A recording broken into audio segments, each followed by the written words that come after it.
everyone, welcome back. In this lecture we're going to be discussing about greatest common divisor problem. You might have solved this kind of problem multiple times in your life. In simple terms, let's say you have been given two numbers, okay, and you are supposed to find a number which can divide these two numbers, and that number should be the greatest common factor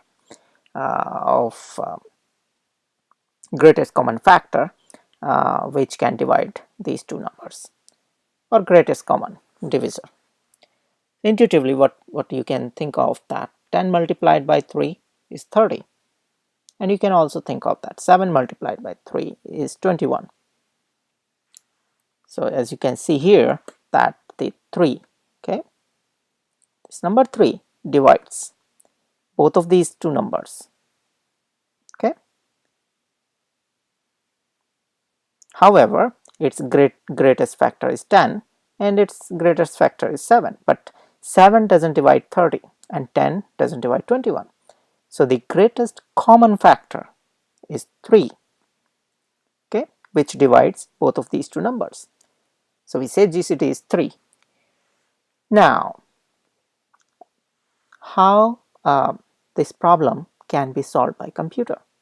So we need to write an algorithm, develop an algorithm for this problem. Let's see how we do it.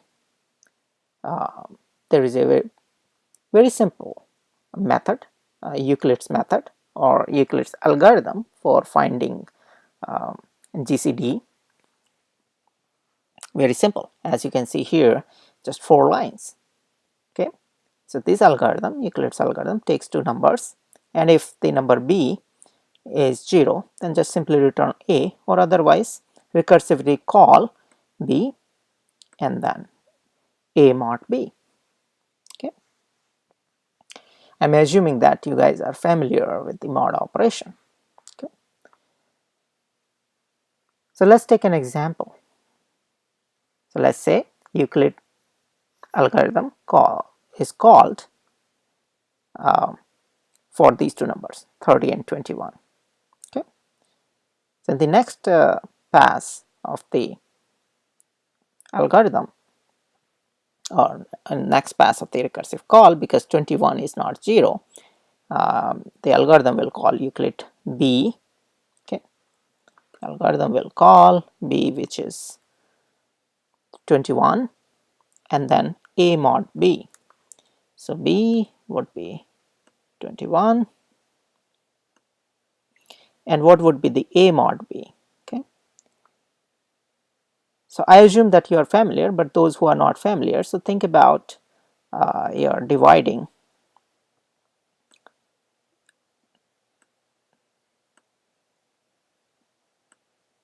by 21. Okay, so 1, 21, how much is left? Is 9. Okay, so that becomes your mod.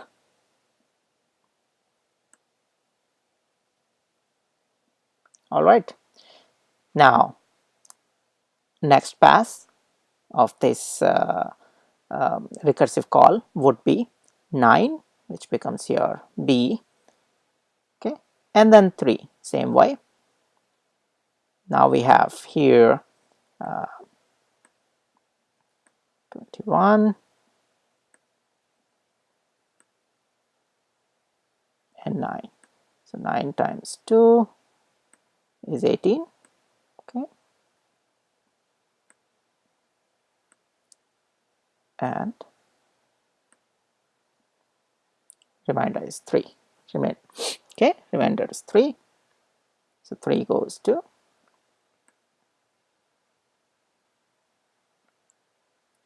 a mod b, 9, 3. And next, similarly, next pass of the Euclid algorithm, 3 and 0. Now you see we got the 0, means we got the case, the boundary condition.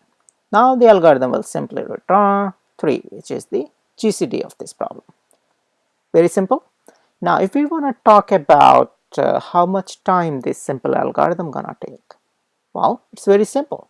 How many recursive calls this algorithm is making. Okay, so that depends onto that, and it turns out to be that it will be in the order of log b. All right, now let's talk about if we want to extend this basic Euclid's GCD algorithm to find some other information associated with these two numbers. So what we can do, we want to extend the basic algorithm in such a form that we get some more information. Let's say if we represent the GCD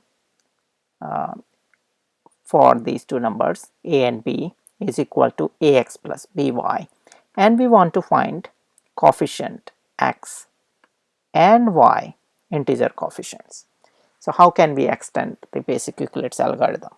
Very simple. Okay, algorithm is very simple. We just extended our basic algorithm, which was returning a as a GCD. Now we are returning triplet, where triplet dxy,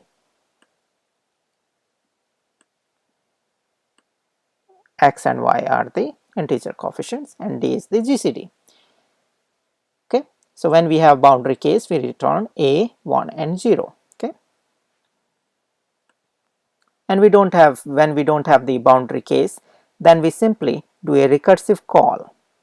Okay, and arrange these dxy or return these numbers with this little fancy thing or equation, that x minus the floor value. Okay, you divide a by b, and whatever is the floor value, you multiply it by y. Okay, so x minus a divided by b, floor value multiplied by y. So that becomes your d x. So let's call it dx, and this whole thing becomes your y on each recursive call. Okay, and when the algorithm finishes, we get the coefficients x and y and GCD d. Okay, so now let's see how it's going to work on our example. So let's say we have a by v, floor value a divided by b, dxy. Now it's a tricky thing here, that because we are calling this this function recursively. So let's say let's talk about first when the algorithm reaches to the boundary case, because that's easier to visualize. So what it is that say 30, 21, and we can say easily that a divided by b, the floor value, is 1, and then 21, 9 and is 2, 9, 3 and 2, and then 3, 0. Okay, so when we are at the boundary case, now we identify what should be the value. Okay, so in the boundary case, a is d, so our divisor is, or GCD is 3. Okay, so what will be the value at the boundary case? 3, 1 and 0. Okay, and now our 1 becomes x and y becomes 0. The previous call would have been 3, 0 and 1. The same way, previous to that previous call would have been 3, 1 and minus 2, and earlier call 3, minus 2 and 3. And it's easier to see that here, you say, let's say for example the top case 30, 21, 1. So what it is, like if you multiply 30, okay, multiplied by x, which is minus 2, plus, so this is our a, x plus by. So b is 21 multiplied by 3. Okay, and that equals 3, which is our d. So we simply extended our basic Euclid's algorithm to get some more information, not only GCD but the coefficients for the a and b with which we multiplied a and b, and which is equal to our GCD. All right. So thank you very much, guys, for liking, subscribing Leap Professor channel. I hope you are enjoying lectures. If you need any help, or if you are struggling with algorithm subject, you may contact me for private lessons on Skype, via Skype.